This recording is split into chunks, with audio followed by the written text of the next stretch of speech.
Hello friends, ಎಲ್ಲರಿಗೂ ನಮಸ್ಕಾರ. ರೇಖಾ ಅಡುಗೆ ಚಾನಲ್ಗೆ ಸ್ವಾಗತ. ನೀವು ಇನ್ನೂ ನಮ್ಮ ಚಾನಲ್ಗೆ ಸಬ್ಸ್ಕ್ರೈಬ್ ಆಗಿಲ್ಲ ಅಂದರೆ ಪ್ಲೀಸ್ ಸಬ್ಸ್ಕ್ರೈಬ್ ಮಾಡಿ, ಪಕ್ಕದಲ್ಲಿರೋ ಬೆಲ್ ಐಕನ್ ಕೂಡ ಕ್ಲಿಕ್ ಮಾಡ್ಕೊಳ್ಳಿ. ಬನ್ನಿ, ಇವಾಗ ನಾನು ಮಾಡ್ತಾ ಇರೋಂಥ ರೆಸಿಪಿ ಒಂದು ಡಿಫ್ರೆಂಟಾಗಿ ಈಸಿಯಾಗಿ ನಿಮಗೆ ವೆಜಿಟೇಬಲ್ ಪಕೋಡ ಮಾಡೋದು ತೋರಿಸ್ಕೊಡ್ತೀನಿ. ಕೆಲವು ಮಕ್ಕಳು ತರಕಾರಿ ತಿನ್ನಲ್ಲ, ಅಂಥವ್ರಿಗೆ ಈ ಥರ ಮಾಡಿಕೊಟ್ರೆ ತುಂಬ ಇಷ್ಟಪಟ್ಟು ತಿಂತಾರೆ, ಅದು ಅವ್ರಿಗೆ ಗೊತ್ತೂ ಆಗೋದಿಲ್ಲ. ಸೊ ಇವಾಗ ಪಕೋಡ ಹೇಗೆ ಮಾಡೋದು, ಇದಕ್ಕೆ ಬೇಕಾಗೋ ಇಂಗ್ರೀಡಿಯೆಂಟ್ಸ್ ನೋಡೋಣ.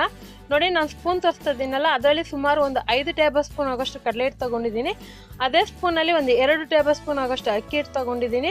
ಒಂದು ಅರ್ಧ ಟೇಬಲ್ ಸ್ಪೂನ್ ಆಗೋಷ್ಟು ಶುಂಠಿ ಬೆಳ್ಳುಳ್ಳಿ ಪೇಸ್ಟು, ಒಂದು 1/4 ಟೀ ಸ್ಪೂನ್ ಆಗೋಷ್ಟು ಜೀರಿಗೆ ತೊಗೊಂಡಿದ್ದೀನಿ, ಒಂದು ಅರ್ಧ ಟೀ ಸ್ಪೂನ್ ಖಾರದ ಪುಡಿ, ಒಂದು 1/4 ಟೀ ಸ್ಪೂನ್ ಅರಿಶಿನ, ಒಂದು ಅರ್ಧ ಟೀ ಸ್ಪೂನ್ ಆಗೋಷ್ಟು ಗರಂ ಮಸಾಲ ಪುಡಿ ತೊಗೊಂಡಿದ್ದೀನಿ.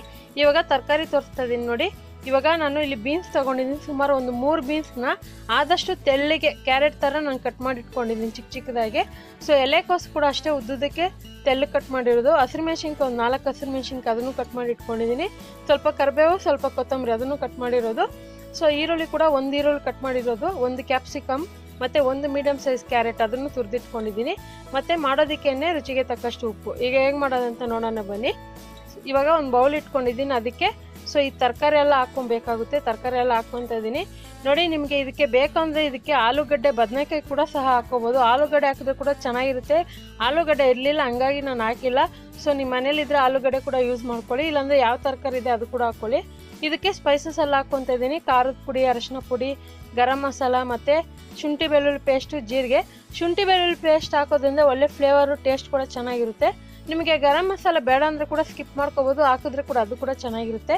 ಸೊ ಎಲ್ಲ ಹಾಕೊಂಡು ಇದನ್ನು ಚೆನ್ನಾಗಿ ಮಿಕ್ಸ್ ಮಾಡ್ಕೊಳ್ಳೋಣ. ಈ ಥರ ಒಂದು ಡಿಫ್ರೆಂಟಾಗಿ ತರಕಾರಿಯಲ್ಲಿ ಮಾಡಿದಾಗ ಸೊ ಕೆಲವು ಮಕ್ಕಳು ತರಕಾರಿ ತಿನ್ನಲ್ಲ, ಅಂಥವ್ರಿಗೆ ಈ ಥರ ಒಂದು ಬಿಸಿ ಬಿಸಿಯಾಗಿ ಮಾಡಿಕೊಟ್ರೆ ತುಂಬ ಇಷ್ಟಪಟ್ಟು ತಿಂತಾರೆ. ಸೊ ಇದಕ್ಕೆ ನಾನು ಅಕ್ಕಿ ಹಿಟ್ಟು, ಕಡಲೆ ಹಿಟ್ಟು ಹಾಕ್ಕೊತಾ ಇದ್ದೀನಿ.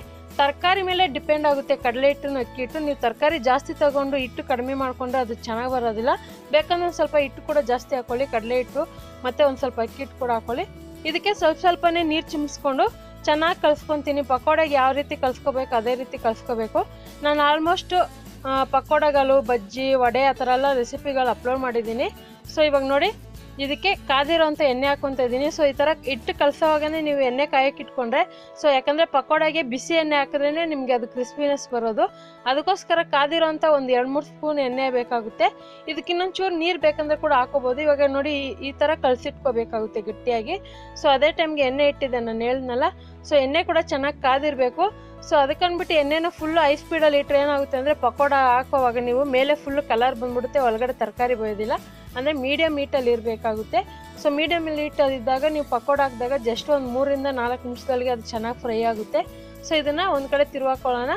ನೀವು ಬೇಕಂದರೆ ಈ ತರಕಾರಿನ ಚಿಕ್ಕ ಚಿಕ್ಕದಾಗಿ ಕಟ್ ಮಾಡಿ ಬೋಂಡ ಥರ ಕೂಡ ಮಾಡ್ಕೋಬೋದು. ಆದರೆ ಈ ಥರ ಮಾಡೋದ್ರಿಂದ ತುಂಬ ಚೆನ್ನಾಗಿರುತ್ತೆ.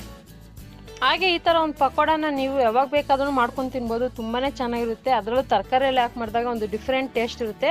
ಹಾಗೆ ನಮ್ಮ ರೆಸಿಪಿ ನೋಡ್ತಾ ನೀವು ಈಗಲೇ ಲೈಕ್ ಬಟನ್ ಕೂಡ ಕ್ಲಿಕ್ ಮಾಡಿ, ಆವಾಗ ನೀವು ನಮ್ಮ ರೆಸಿಪಿನ ನೋಡಿ ಇಷ್ಟಪಟ್ಟಿದ್ದೀರಾ ಅನ್ಕೊತೀನಿ. ಸೊ ಇವಾಗ ನೋಡ್ತಾ ಇರ್ಬೋದು, ಗೋಲ್ಡನ್ ಕಲರ್ ಫ್ರೈ ಆಗಿದೆ ಮತ್ತು ಕ್ರಿಸ್ಪಿನೆಸ್ ಶಬ್ದ ಕೂಡ ಬರುತ್ತೆ.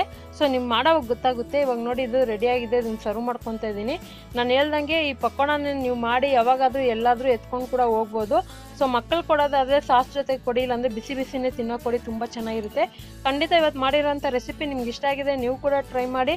ನಿಮ್ಮ ಅನಿಸಿಕೆ ಅಭಿಪ್ರಾಯವನ್ನು ಕಮೆಂಟ್ ಮೂಲಕ ತಿಳಿಸಿ. ಮತ್ತಷ್ಟು ಈಸಿ ರೆಸಿಪಿಗೋಸ್ಕರ ರೇಖಾ ಅಡುಗೆ ಚಾನಲ್ನ ಸಬ್ಸ್ಕ್ರೈಬ್ ಮಾಡಿ, ಶೇರ್ ಮಾಡಿ, ಲೈಕ್ ಮಾಡಿ.